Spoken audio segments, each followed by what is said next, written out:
Last time on Subnautica. I'll shut up for a second. Transport, but remember that swimming is good for your glutes and endorphin levels.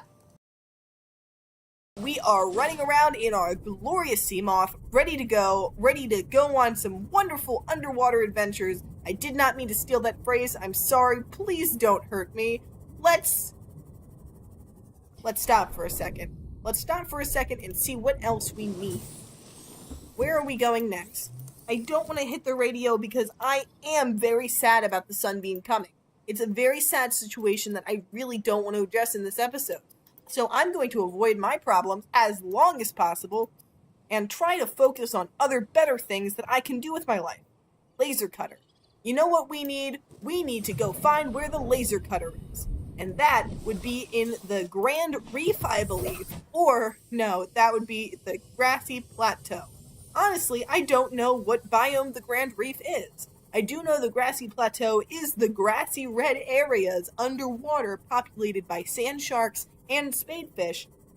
Right over here, yeah, we're looking at it right now. Sometimes, strangely enough, these grasses, red as they may be, look blue to me. I think that I showed that off.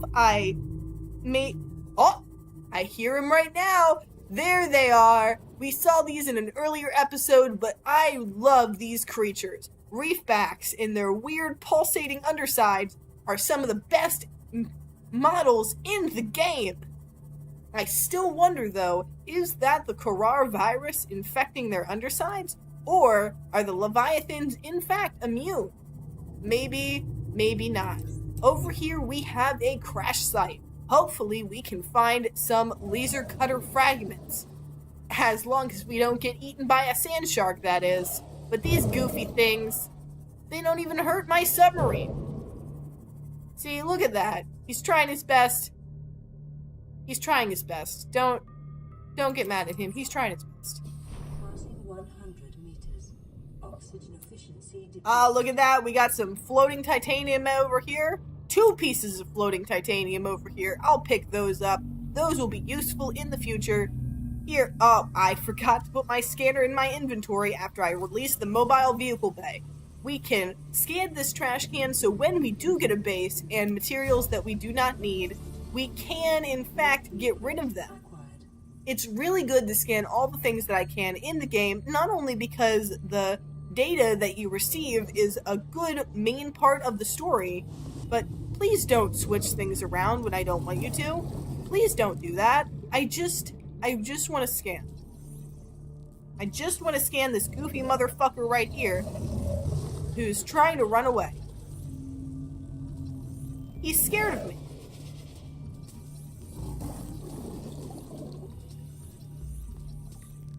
There we go. I didn't get hurt at all in that situation. I think that makes me a very good player of Subnautica, or just very fortunate that he was just not skilled enough at the game in order to bioreactor fragment. Thankfully, we already have the bioreactor.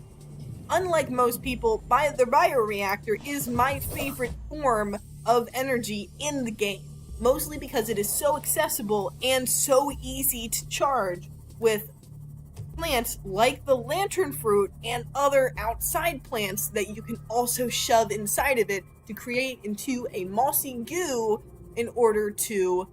Oh, we are going a little bit far over here. Maybe I can get some lithium in order to create reinforcements for my base later on. Or, an even better case scenario, we can get some... What is it called? Cyclops fragments. Passing 100 meters. Oxygen Here we go. efficiency decreased. Now this is my second favorite creature in the game, the Jelly Ray. The Jelly Ray, unlike my first favorite creature in the game, the Ghost Leviathan, is completely The biomass in this not... area is dominated by plant life, picking up faint Altera vehicle signatures. I don't know about that. Honestly, these look like fungus life. Okay, since it doesn't look like I'm finding anything useful, I'm just gonna pop out for a second and pick up this Jelly Ray egg. No, I'm not going to do that, because I do not have, unfortunately, a thing that I can use in order to actually hatch that. I do love jelly rays, though. Having a bunch of jelly rays, oh my goodness! Look at all these wonderful objects that I definitely need later in the game. It's very strange that I'm actually getting these so, like, not far in. Oh, maybe it's because I'm close to... Let's go up there and see what's going on.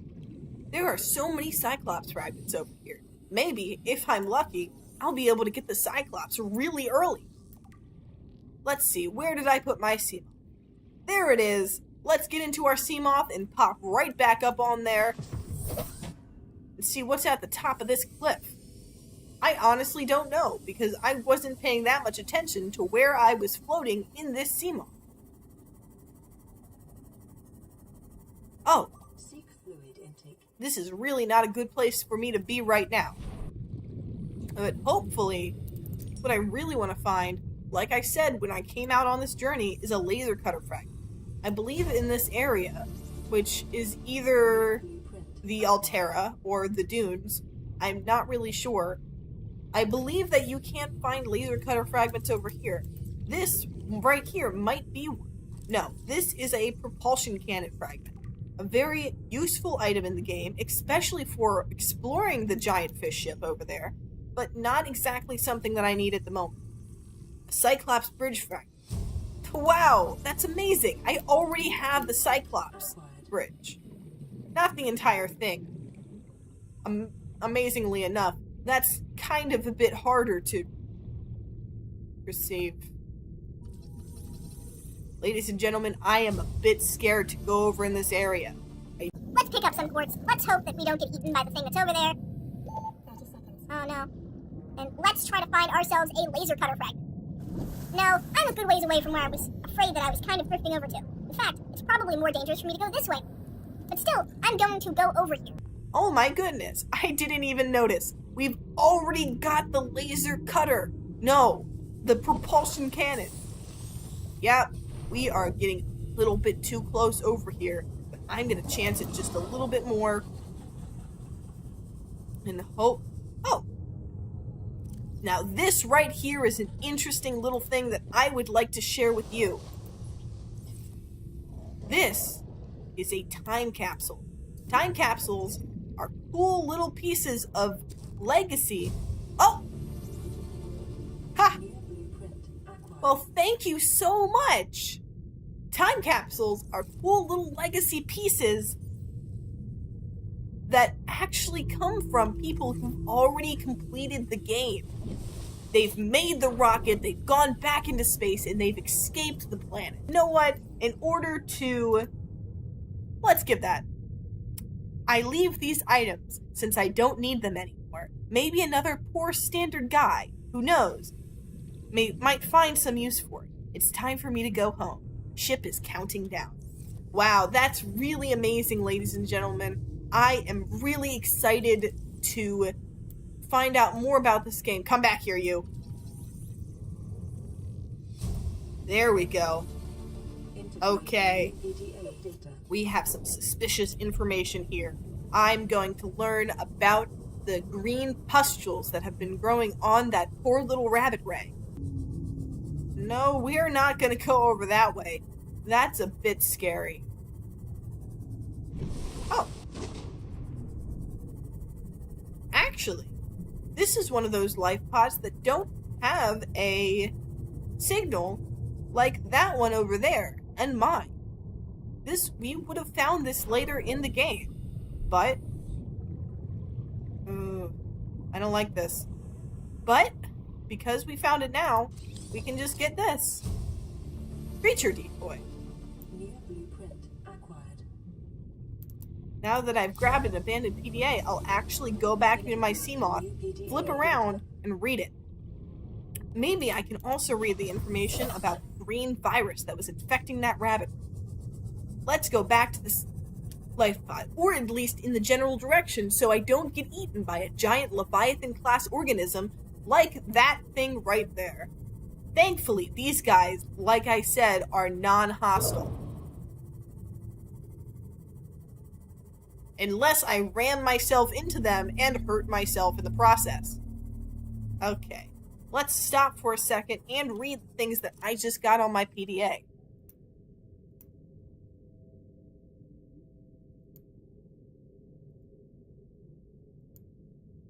Here we have specimen with symptoms of the infection. Specimen with symptoms of the infection. This organism is displaying signs of a bacterial infection. Bright green blisters are forming networks around the infection sites. Pathology suggests that a waterborne bacterium capable of penetrating the body through the skin and respiratory system. Underlying indications of genetic mutation and aggressive behavior. The bacterium itself is unlike any so far in recorded human exploration. Warning, may be contagious. Do not under any circumstances consume its flesh. Haha, I'm not going to have a problem with that since it was a rabbit, right? But let's see about this. I'm going to do a self-scan. Wow! I can't believe it. I'm actually still normal. A lot of people would say otherwise, but it seems my blood is not infected. With the Kurar, at least. Hiya! We're gonna go out of the water for just a second, hop out like a mermaid, swimming with the fishes. I love doing that with my Seamoth. It is really fun. So, because the virus, the green pustules, the Kurar, or however you're supposed to pronounce it, seems to cause aggression in the species that it inflicts its horrible symptoms upon. I am going to avoid all aggressive types like the stalkers, like the sand sharks, and like larger Leviathan class organisms that may be exhibiting signs of the Kurar infection. Let's listen to this radio.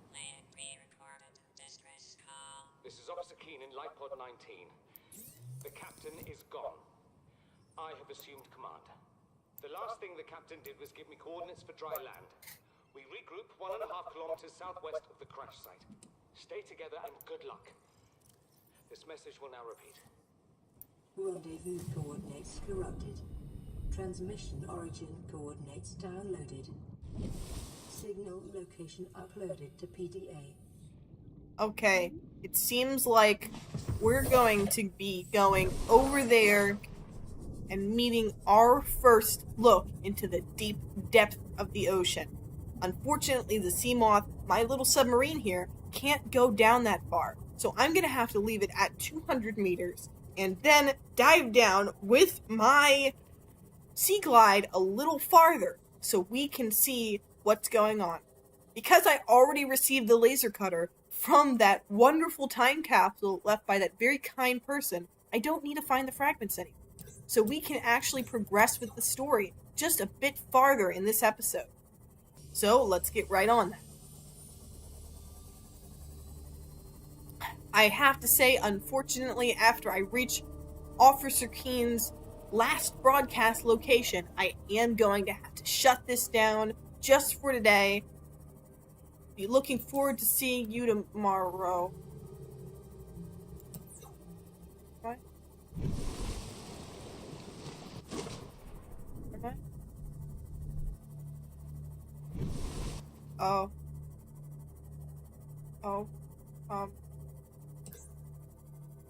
I don't like the way this looks. Ladies and gentlemen, we're going into what seems to be dangerous territory. I'm getting a few chills down my spine, but it's not enough to stop me from going farther in. Hopefully, I won't meet any dangers that will end up killing me. I don't like the way this looks. I don't like the way this feels. I don't know where the life pod ended up, and I'm already reaching my depth limit. 10 meters away from where I can reasonably go. Well, hopefully there aren't any big, scary monsters down over here with Officer Keen's life pod that can reach me. Haha, that side of that mountain kind of scared me for a second, but that is no danger to me as long as I don't run my stupid ass into it. Oxygen efficiency decreased. Okay, let's see about this. Passing 200 meters. Oxygen efficiency greatly decreased. Let's hope I don't find anything scary. Integrating new PDA data.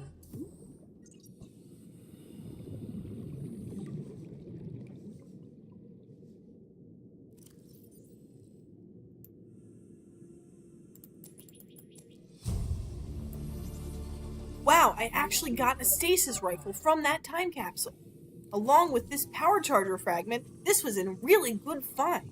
I can't believe I actually decided to go here so early in the game. Looking over there, there is something else. Crash landed in the acid swamps of Boreal 9. Fought off arachnid kidney poachers. 30 seconds. Hijacked detained Stunner. If he can do all that, you can survive one more day. I'm not sure about that, Siri, but I will definitely be trying to. Okay, look over here. We got something that's actually very useful over in this area. Not that, not the spadefish egg. What I'm talking about are these gel sacks. Rather than actually picking it up, you know, I am going to actually pick it up. Right here, I'm going to get this. High capacity air tank. Let's see about the inside of this, shall we? Let's see what Officer Keene has to say. Location uploaded to PDA. Before any of that, I'm going to read what he has to say, and then I'm going to have to round this down a little bit. Actually, this is a very useful piece of material right here. I'm going to get some ruby. 30 seconds. Oh. Let's go into the Seamoth and get some air. Hopefully there's nothing around here that can hurt me. Okay.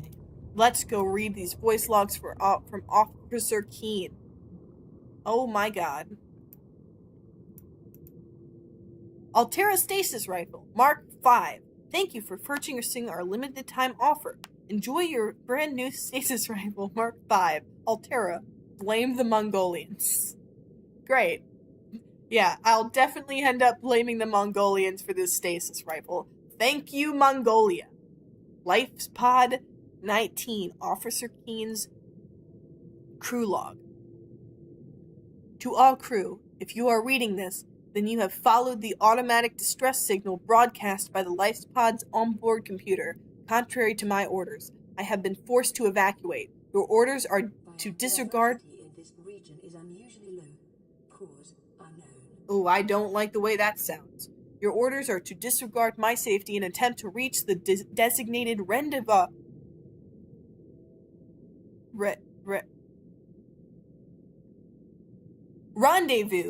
coordinates at the nearest landmass. I hope to see you there. Let's look at the other one. Or play it. Let's listen to Officer Keene's last words. Keene, this is Aurora. Come in. This is Keene. Light pod detached to Cape Planet fall in 30 seconds. The computer has identified a landmass at the attached coordinates. I want you to regroup the crew there. Understood, but they are your responsibility now. Don't let them down. Captain, you need to evacuate. Negative. You'll need the ship in one piece if you're going to contact HQ on the long range. I'm attempting a controlled descent. Captain?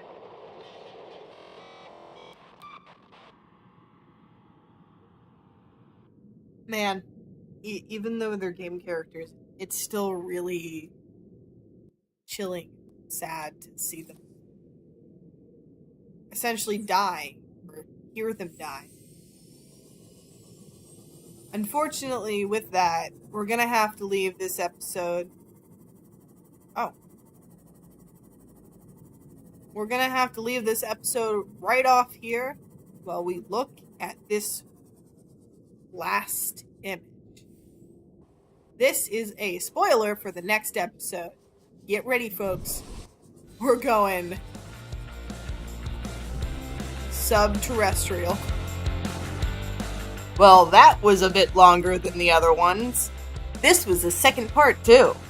Well, anyway, thanks for watching.